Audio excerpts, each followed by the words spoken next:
Hello, and welcome to the Providence College podcast. My name is Joe Carr. Of all the people who have ever graduated from PC, today's guest has one of the most compelling and inspiring stories. Arn Chorn Pond, class of 1992, was born in Cambodia in 1966. When the Khmer Rouge came to power in 1977, he was taken to a prison camp.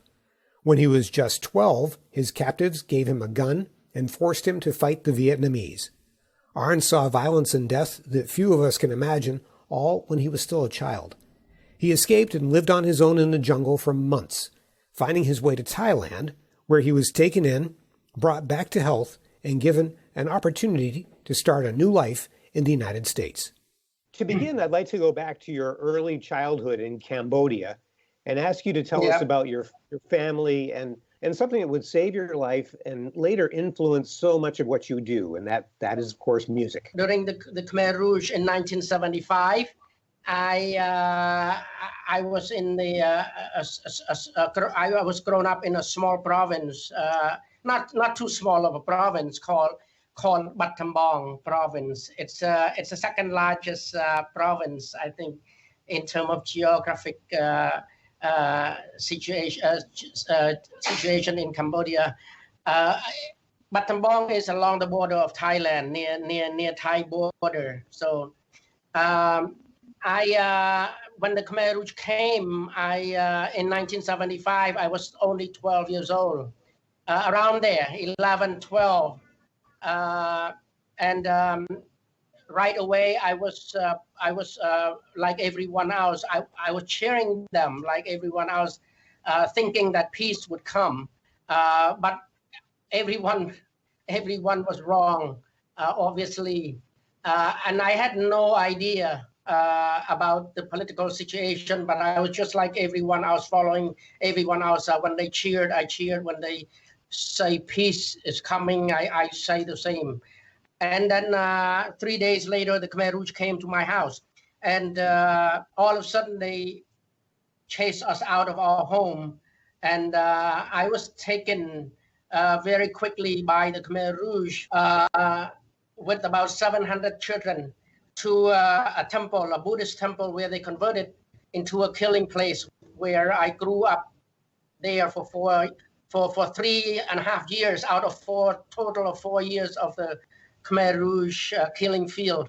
And I was forced to live there for about 3.5 years, and we were forced to live there and work there and die there. And we were not prisoners. We were just children. And we would wake up they would wake us up like 5 o'clock in the morning and work until 12 at night. And a lot of time there were no food for us. So the children began to get sick and die. And every day at the temple, they would bring people to come and kill them 3 or 4 times a day. They kill them. Sometimes they kill 1 or 2 people, and sometimes they kill 50 to 100 people.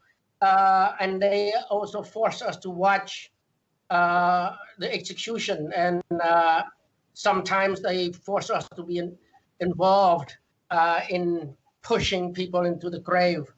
And they told us that, they said, if you don't work, if you don't follow the Angkar, which is Pol Pot, the leader of the Khmer Rouge, they mentioned the name, we would be killed also. And so at those moments, I was already a year into the temple, living in that temple. And all of a sudden, the Khmer Rouge said to us, we wanted to start a music group. And, I did not know that time if they were tricking us. Because if the Khmer Rouge, if they trick us, we would kill right away if we raise our hand in the wrong time or in the wrong situation. I know that, so I just raised my hand very quickly, and I knew that if I go now, it doesn't matter. But then they didn't trick us. They started a music group which play and sing their revolutionary songs. They brought a master to come into a temple to teach us about a few hours and a day, and about two or three week. One of my first master was killed, and three boys that raised their hand for music. They were music groups. They were dancers, and three out of five of us also ended up being slaughtered with my teacher. And they brought another teacher to come and taught us. So my second master was Master Mac. His name, Master Mac. He was also as old, not as old as the first one. But then I didn't know what happened after we survived there for 3 or 4 years. And I heard that the Vietnamese in 1979, the Vietnamese invaded Cambodia, and they took my instruments away. They gave me guns, and my teacher sort of prepared me. That was the last time I saw him, prepared me for war, and I couldn't hardly carry the guns. I was very small and very short, and the guns were like bigger than me. And he said, I'm sure we will see each other again. I can look at him in the eyes, but then I was trucked into the front line and joined thousands of other children into the war. Before this happened in your early childhood, music had been a part of your life, correct? With your parents were involved in the performing arts, and even you performed yourself as a very young child, correct? I had a year. I was about 9 or 10. I had a year, 1974. That's when I knew that my parents did something with the music or with the arts.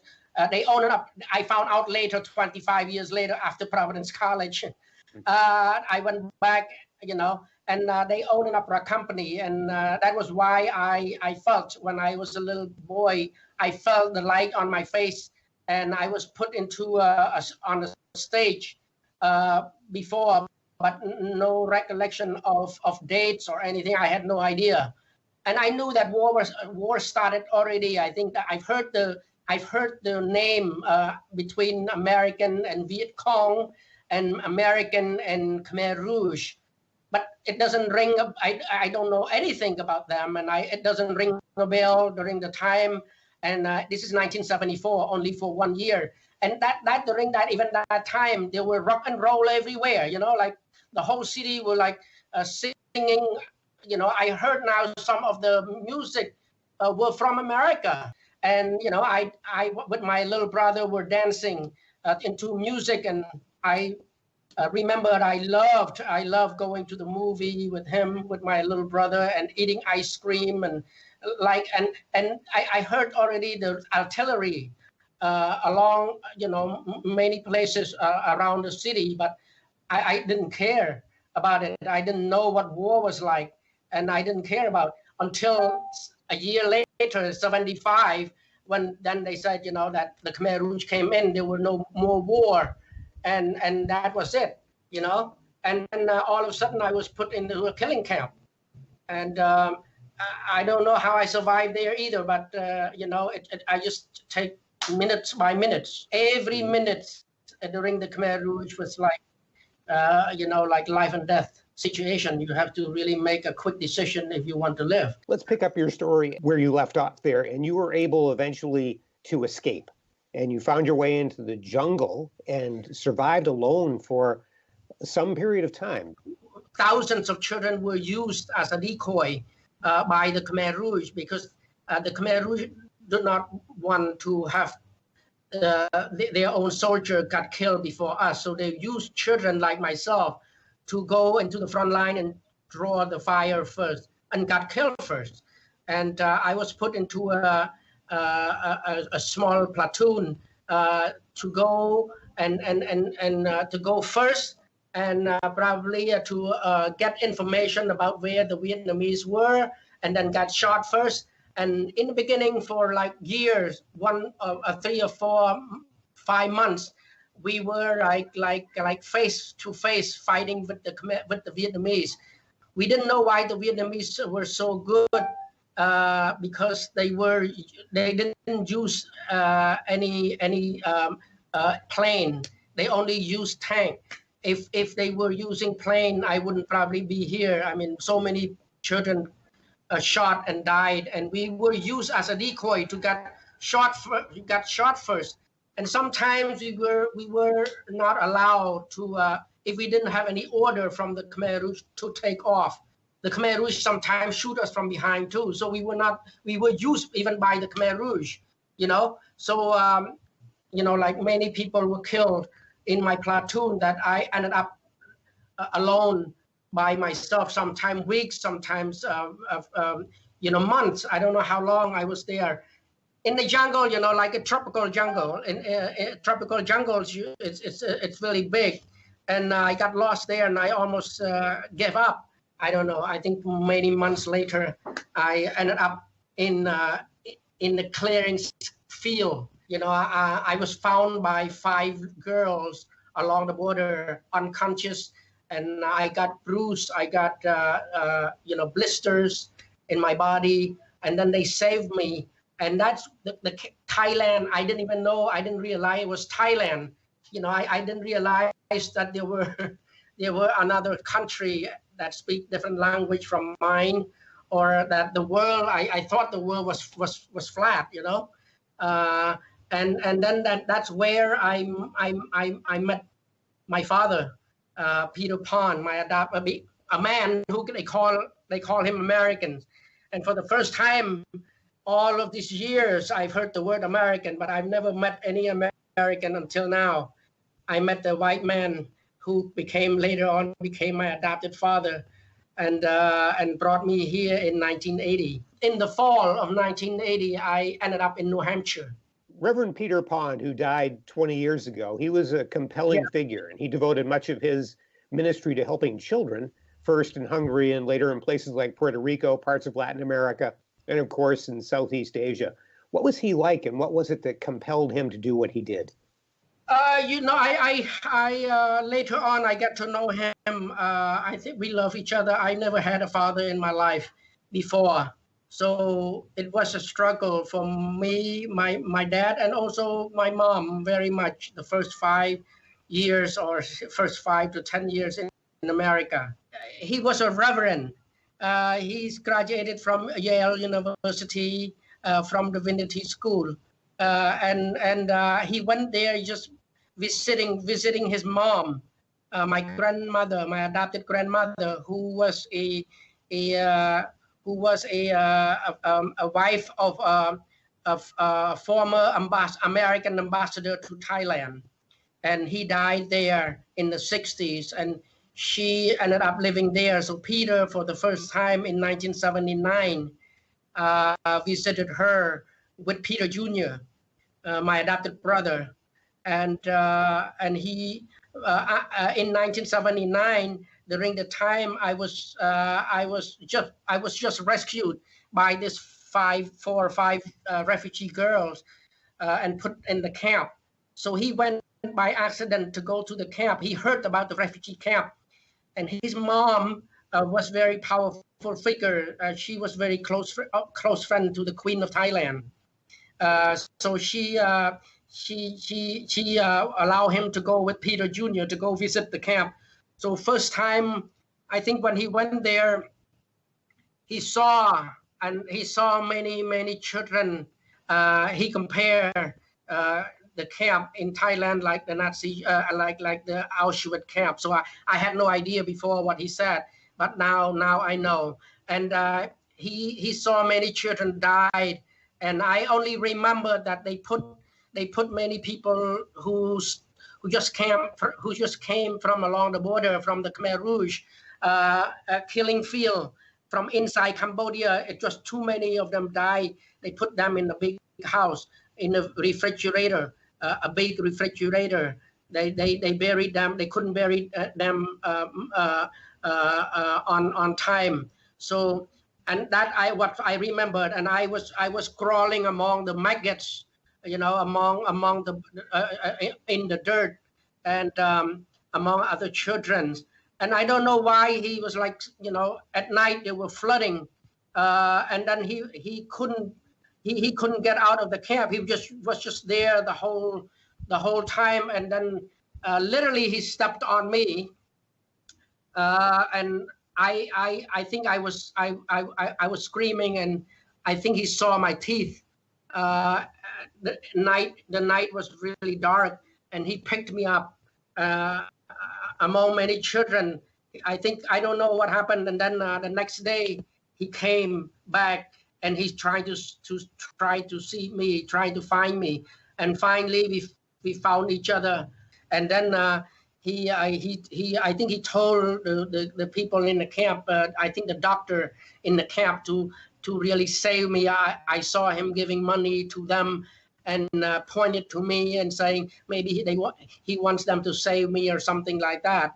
So the doctor, I saw the doctor from the far away. He said, no, this guy would not survive. This kid would not survive. And then I keep crawling, make myself noticeable.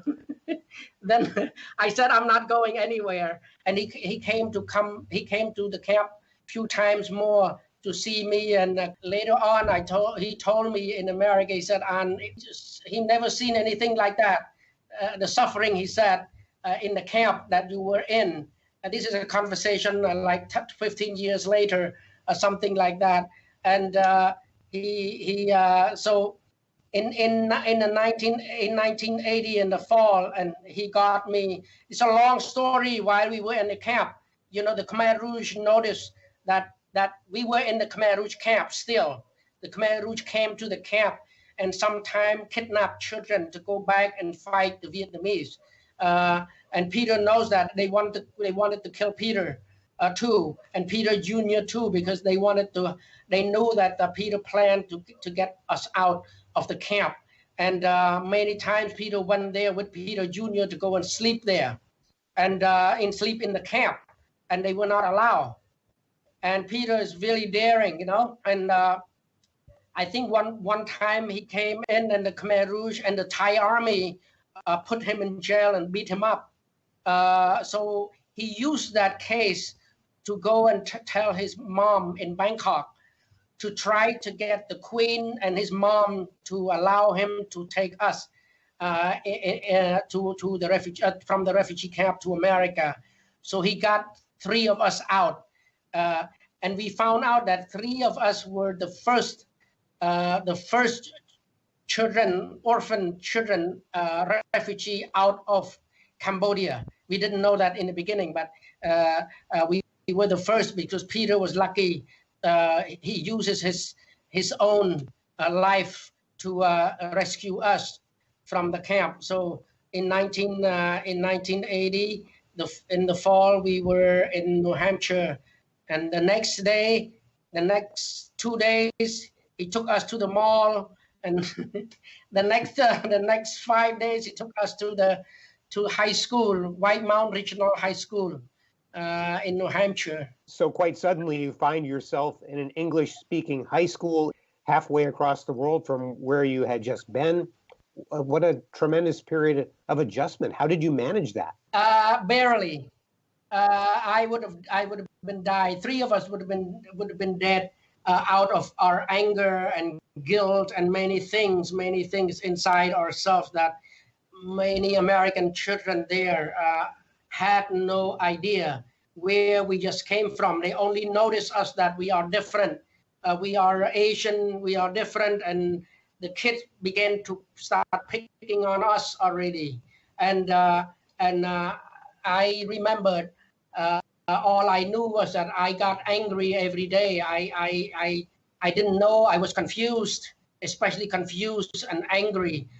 I felt like nobody were on our side, and the kids, like call us monkey, and they physically sometimes we had gone into a fight many times. I broke the school window. We ran away from home a few times and got arrested a few times, and we were so violent. And the first 5 years, were almost like a life and death situation for us.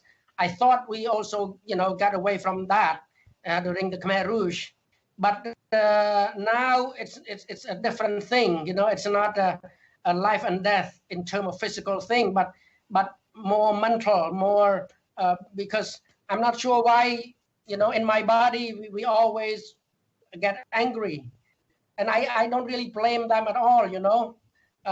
Because they had no information about us or anything like that, and Peter was just dropped us there, and he knew that we were facing, especially for me, the two boys were doing okay, but I think we all had the same problem with anger, with guilt. Why I survived many of my brother and sister, two of my little brother and sisters who I saw starved to death during the Khmer Rouge, and I saw 1,000 people killed, and so maybe those things that really got me angry until today, but nobody knows, nobody understood anything about that, what inside of me.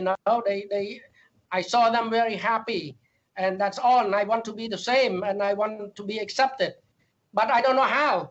And I think Peter, the problem has been like this.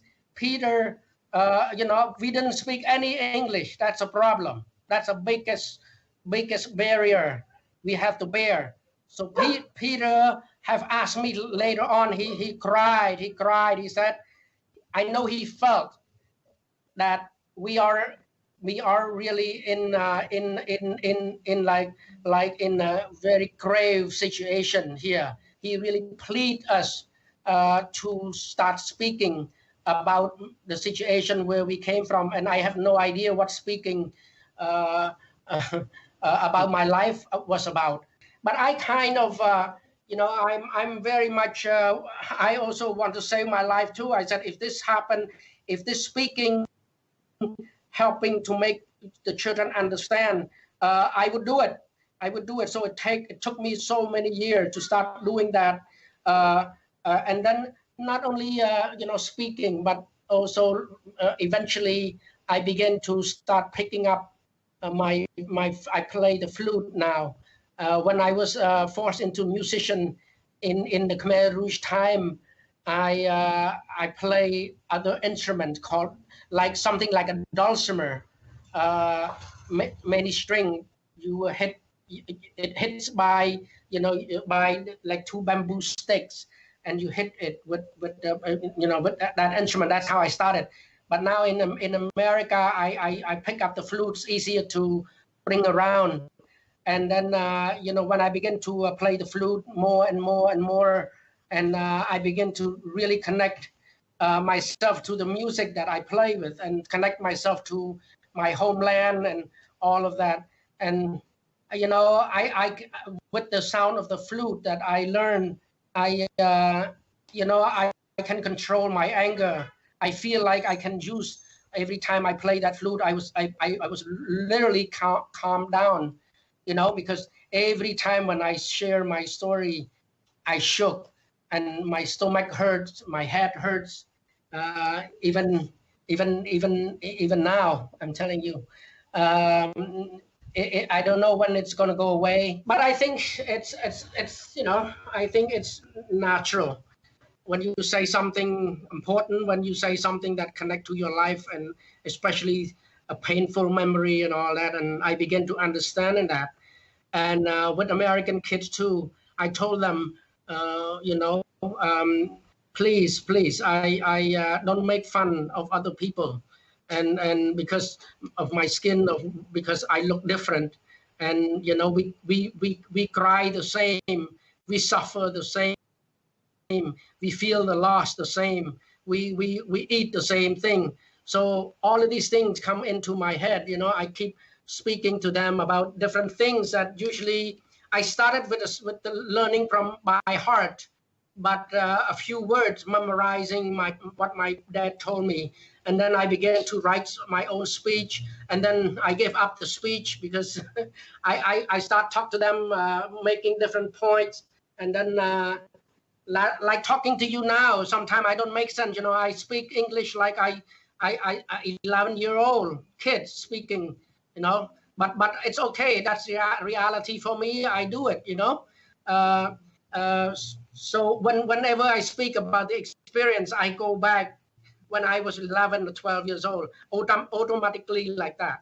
So I can't control it. So I don't know. I don't know whether you understand what I'm saying now.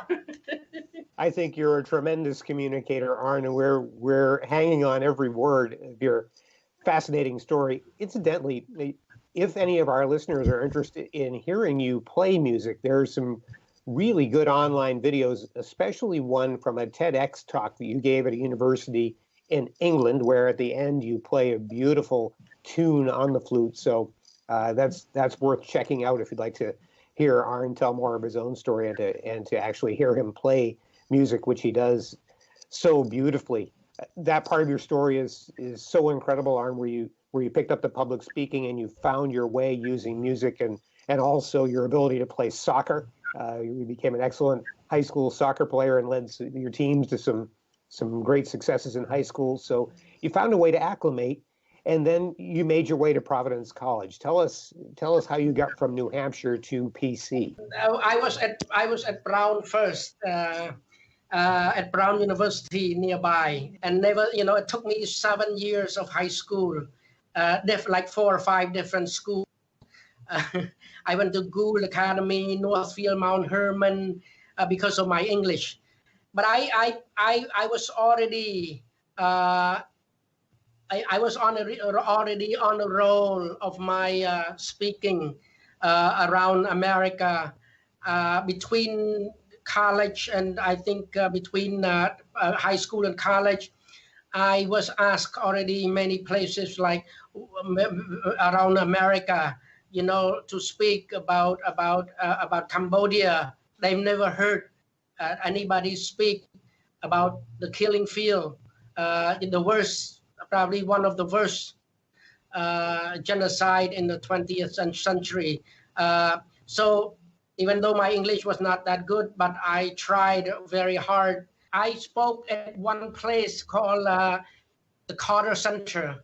And after I spoke there, there was a man who really, like tears in his eyes, and he came and hugged me and he said, "I'm sorry, Arn, what had happened to your family and happened to your country, and the loss you had and the pain you go through." And I can see he's very sincere. But I hugged him back and I told him, it's okay. You're not responsible for it. I thank him for listening to me, and he cried, and I cried. I saw him crying, and he said, "No, I should be responsible, because I was a former president of the United States." Jimmy Carter was nearby me, and we took a picture together. And I said, "Wow, you should be responsible then. Why didn't you know anything about Cambodia?" He said, "I knew, but I knew not so much. That was my fault." But at least he admitted it. That he said, "I have the whole world in my shoulder, and Cambodia would just happen in very secret, But we hugged each other, and they said, 'Where are you now?' He got, and he said, 'You want you to go to college?' I said, 'Yes.' He said, so he wrote me a recommendation to go to Brown University with his daughter, Amy Carter. We went at the same years. But he said, my recommendation is just helpful, but no guarantee. Then I went to a few other high school to get my English polished, and really Northfield, Mount Herman for 1 or 2 years there helps me a lot. So I think they even make a recommendation from Jimmy Carter. They really look at me in the eye and say, "Arn, we will accept you, but you must promise us not to go and speak anywhere anymore." They knew that I have to focus in school, not to go and speak different places.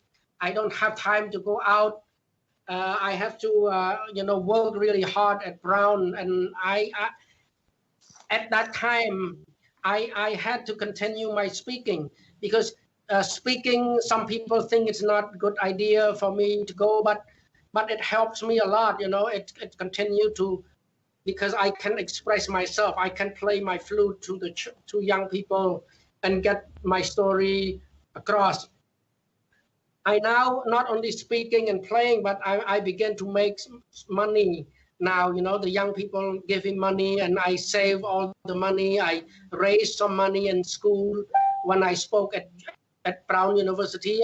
After the speaking, I raised some money and I saved it, and I knew that I will not get away from my dreams. Probably I have to come back to Cambodia to really face my past. If I really want to put things behind, I have to really confront it, like what I'm doing with the speaking engagement. It later on heals me, and for the first time, I can play my music again, and also I learned eventually how to cry for the first time in my life, and that helps me a lot. Learning how to cry, and learning how to listen to my own feeling when I speak about it, and that helps me a lot, to heal me a lot. People think that do not work for some people. They don't want to confront what they have been through. So I think furthermore, I have to come back. I knew that I have to come back to Cambodia someday. So I saved all the money and I raised all the money, and eventually I came back. I left Brown because I felt lost there. It's just so big. So I applied. In fact, I applied to Providence College. And I think there's the only one presidential scholarship. And I went there. I was so nervous. They said, the only one presidential scholarship. So they said, you get it, Arn, and this guy want to see you at his office. So I went to see him, who is Father Cunningham, when he was at Providence College, and he was a father, and he was the president of the college. And he also looked at me in the eye and said, Arn, this is of only one presidential scholarship that I give to you. Again, I want you to succeed, and I want you to just focus in school. He acted like I'm his son and his grandson. He said, Arn, you don't know that I know about your story and all these things. But he said, I read few things about you. That's why I give you this scholarship, and it's special to me personally. He said, what you've been through. And during that time, I remembered in the whole college, there were not very few Asian from all over the world, very few, maybe non-Southeast Asian, like from Cambodia, from Laos, from Burma, there almost none. When he took me and he assigned me for a few people to help me, these people who really become close to my life also, like Judy Jameson, who is a dean of, we're still a good friend even now, look after me and make sure I stay at home. I stay at the dorm after the curfew at 10 o'clock, not going out speaking in New York or in different places. And I was able to survive. I know nothing about the institutions, but they said on that institution, Providence College is very strict. All I knew was that during the time they had a very good basketball team. They're very famous in basketball team. So that's all I know. They said father is very he's very strict. They said Catholic Church is very strict. I said no, he's not that strict with me. He's very caring. He said why you say that? Many people scared of him. I said no, he's a very nice man. And then after that, they say the institution also very strict. But I go there after a year or so. When I go visit him from time to time, I bought food for him and all that, and he sat me down and he said how's school and all these things. And then I said I said, why you ask me to take, Western Civ? Like Western Civ, there are like five courses in that one class. I barely survived it. And I said, why don't you teach Eastern Civ in your school? Why why only I take Western Civ? Now I have few friends now who you accepted to Providence College. Now we have enough Southeast Asian. Why can't we have some Buddhist teaching or something like that, Eastern Civ or something like that? I was just saying that. And he said, Arn, you're probably right. And so Judy Jameson also agreed to do this. For the very first time, I was there for 1 year. There was a Eastern Civ class taught in that Catholic institution. They said, Arn, you don't know how strict they are. So there's something there that these two people like Father Cunningham really, he inspired me. He gave me a lot of hope. I went back a few times to see Judy Jameson and to go to see him. I think I saw him the last time a few weeks before he died. And, people don't know him. And I think like a lot of people who don't know me, they think I'm different, and they think they get angry at me and they judge me.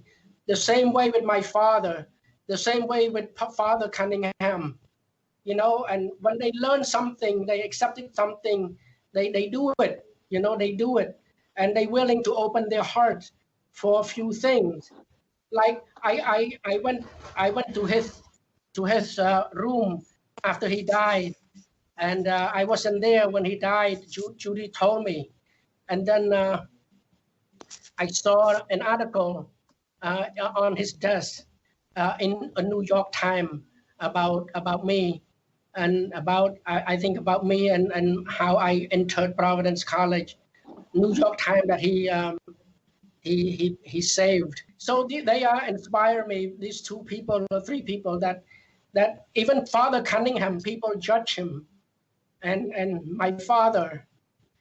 My adopted father, and many people that we all judge, we all put in the on the cross. So, he asked me whether I'm Buddhist or not, Father Cunningham. I said I was. Yeah, my parents raised us Buddhist.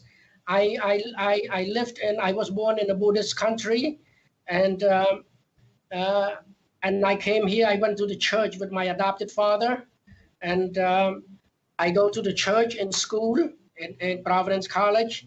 So we pray a few times, just him and me, at the church in Providence. So something like this, nobody knew. Nobody in the school knew. Maybe Judy Jameson knew. So I'm hurt a little bit, but I miss him. I miss my father and my Father Cunningham. Establishing the relationship with you and others, that's a big part of Father Cunningham's legacy. In fact, to this day, the college has the Cunningham Scholarship, which was established by Father Cunningham in 1985, and it assists undergraduate Southeast Asian students who reside in the greater Providence area. So this is something that was important to him, and that work continues to this day, assisting really good students and really helping to enhance our community and to do things to help capable students find their way to a Providence College education. Your story reminds me of a great line attributed to another beloved Dominican, Father Robert Morris. He said many times that God sends people to Providence College when it's their time. So that seems like that's what happened with you too, and it's a lovely story. We appreciate you sharing it with us. I'd like to talk a bit, Arn, about your work now in Cambodia and with the music and the arts, the program that has come to be known as Cambodian Living Arts, an organization that you started to revive the traditional performing arts in Cambodia. What is it that motivates you in this work, and what is the impact of it? That's what I really want, to connect to people and make people feel, make people understand how I really feel inside, even though I look different.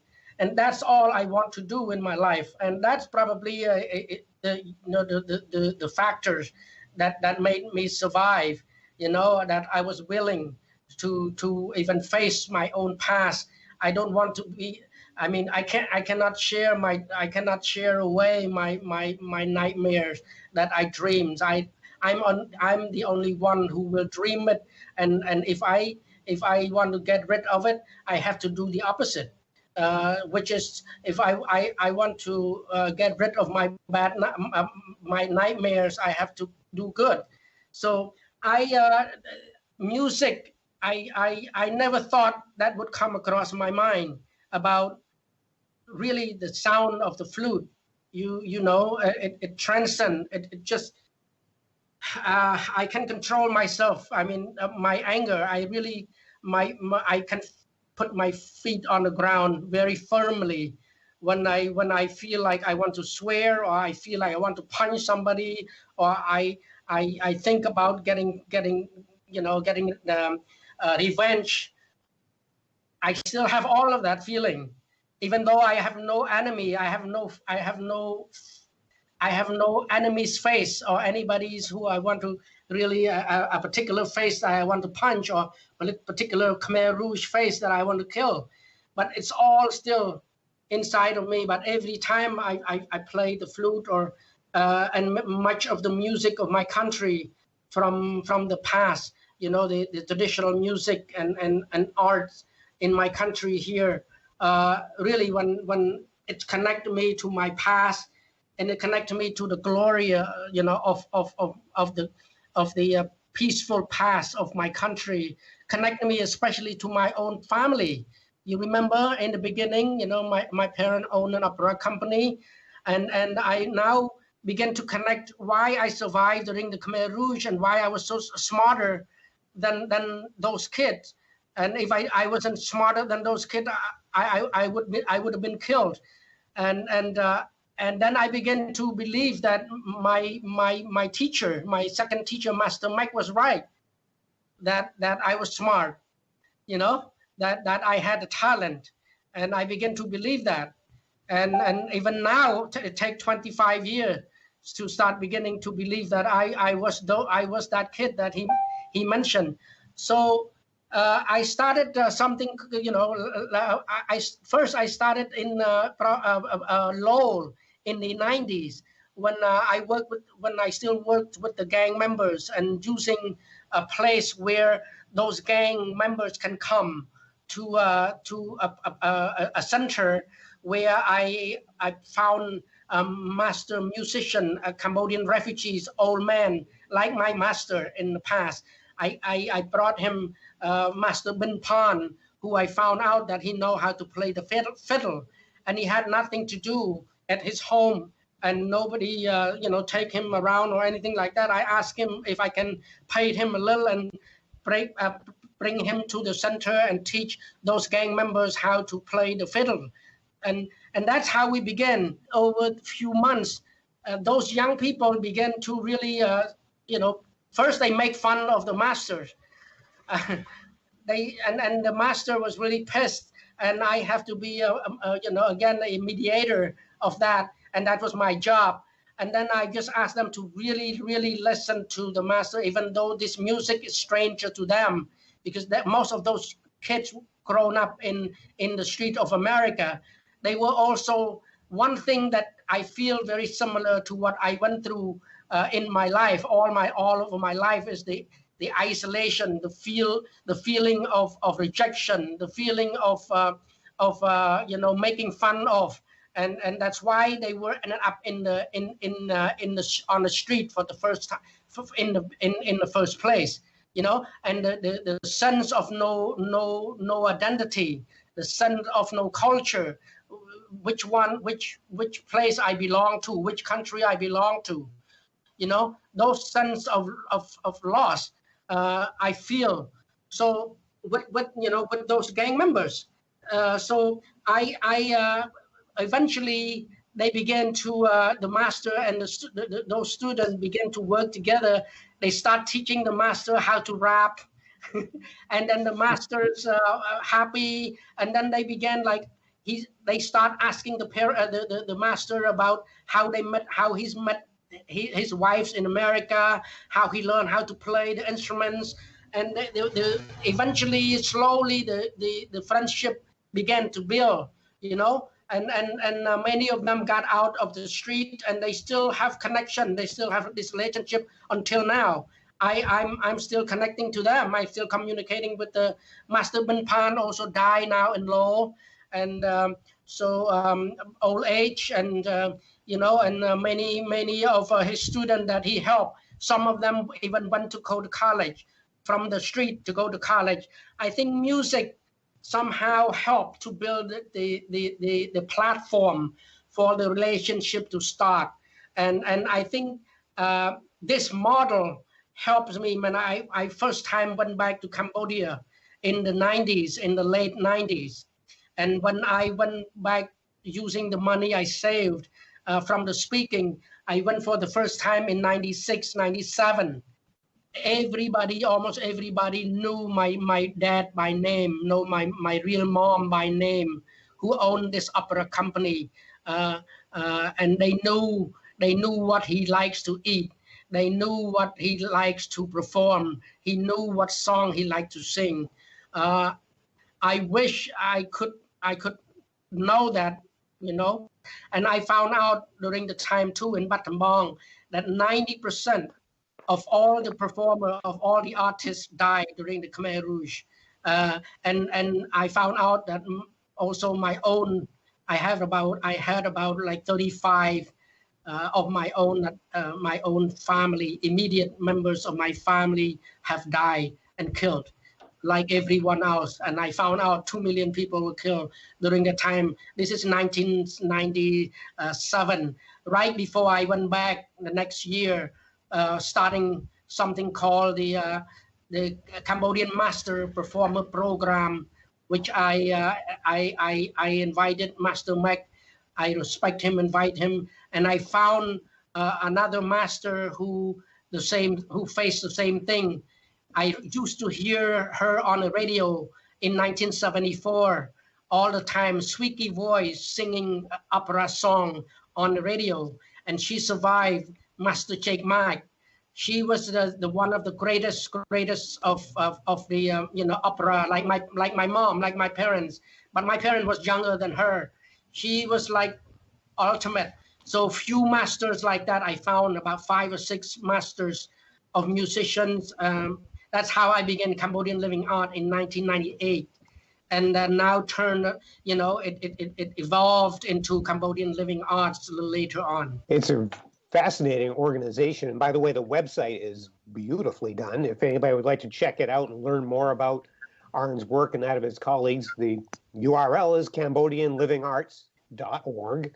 Also ways to support the work available through that website too. So congratulations on that, Arn, and all the good work that's come from that and that will come from it in the future.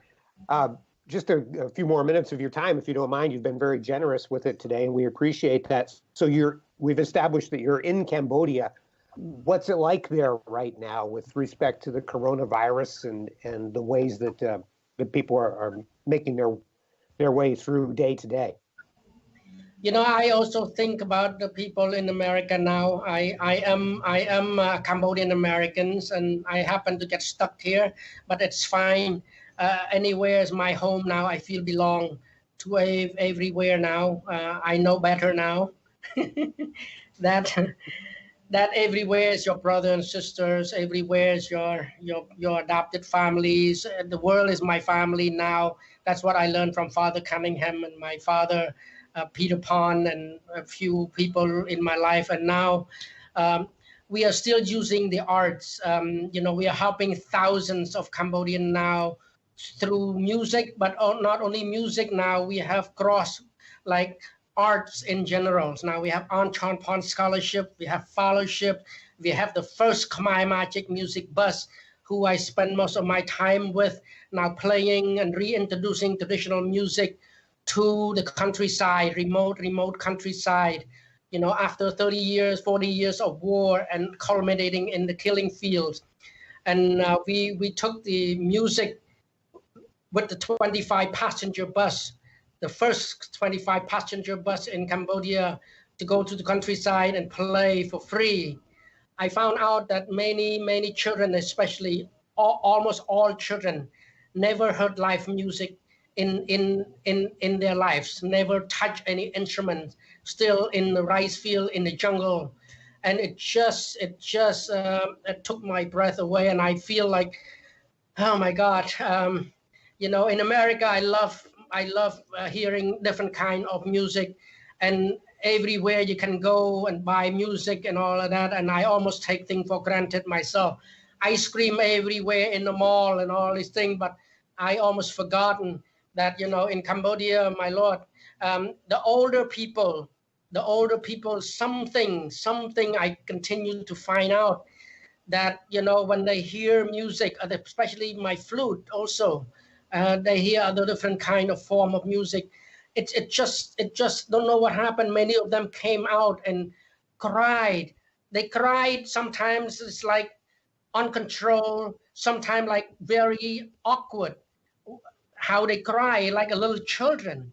They came and I asked them why they behave this way like crazy. They said, Arn, you don't know how this music touched me. Many of them said, I've never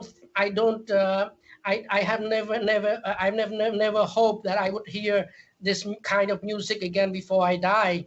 That's how powerful the music are, reminding them of their past, of their loved ones, of their own culture. It connects them that nothing else more.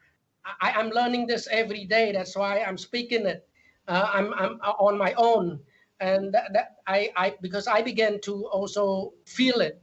The music is a natural ground. The music is like what human need to continue to do, be an artist, be music, giving free music, free. It's supposed to be free for all soul. In Cambodia, we have like when we were born to like when we were babies, there were music, there were like lullabies, and then there were, and I found out that when I travel around the world playing my music for people around the world, there were lullabies every country, like lullabies every culture. So this is a common theme. We have to come together with that common theme of harmony, of common sense of peace through music and all of this. So that's how powerful the music is. It's a very medium. Even politicians, they come and listen, and when they listen to this, they said, we don't see each other. Like I don't feel like we are enemies anymore. I heard it from the ex-Khmer Rouge soldier. When we perform on a mountain for them, I've heard this from them. So at least for 5 minutes, for 10 minutes, when we play for half an hour, so they surrender their hatred, they surrender their anger. So I'm glad I started Cambodian Living Art using, now people use different kind of form to even heal themselves. So music is all good all around. It's more important than creating jobs, or it helps our soul. It heals our soul. And that's how we are still doing this, even during the bad time now, even now. This is for the first time many young people in Cambodia, and I'm sure many young people in the mall of Rhode Island, that I work with many of my friends, my nephew, my niece in Providence, Rhode Island, and in Italy for the first time, they felt like human can die anytime. Life, dying is reality. They feel the first time in their lives that you can die. Maybe the school shooting may be not enough to wake the young people up. They make themselves numb like I did. They only want to go to the mall. They take everything for granted. We keep telling them that dying is real everywhere, in different situation, in different suffering, and all of that. And so don't judge people who survive, and be friends, be take them in and treat them like you want to be treated. So this is, I feel, for the first time, the young people here, the children here, also like many other places around the world, that death is real for them. So what can we do to help? We cannot do anything. All of us in the same situation. The president feeling the same situation. The king, the queen dies, and nobody invulnerable to this. So who help who? We can, by doing this, by from our, we have technology to help us, like what we are doing now. Continue to learn from each other and share the story, inspiring story that, that the killing field ends. Whoever survived will share the story and listen to their survival story. And you will ask the same thing for the next generation to listen, to pay attention to your survival story. That's our story. It's ongoing. This is a time for us to also reflect on our lives about what you as a person do to help your parents, to tell them that you love them, they give you life, the country that you grew up with, the world that you live on every day, what's important for you, what's important in your life. Some people might continue to say the mall, the ice cream, or the movie, some people say music, whatever. I think it's time for us to reflect on what really means to us, what really important priority for us. It's something, it's good for our soul, even though, and I pray like everyone else for this to pass quickly, for this terrible time to pass quickly. But it's time for us to reflect in our lives now, and to be kind to each other, to be united with each other, and to treat each other well. I wish everybody peace and saved and be clean, and hope this terrible time will pass. That's our conversation with Arn Chorn Pond, and we hope you enjoyed it. You heard him say how important it is for us to share our stories, and we appreciate him sharing his, remarkable and inspiring as it is. You can subscribe to the Providence College podcast in all the usual places, and they're available on the college's YouTube channel. Feedback is welcome at podcast@providence.edu. Thanks to our producer, Chris Judge. I'm Joe Carr. Until next time.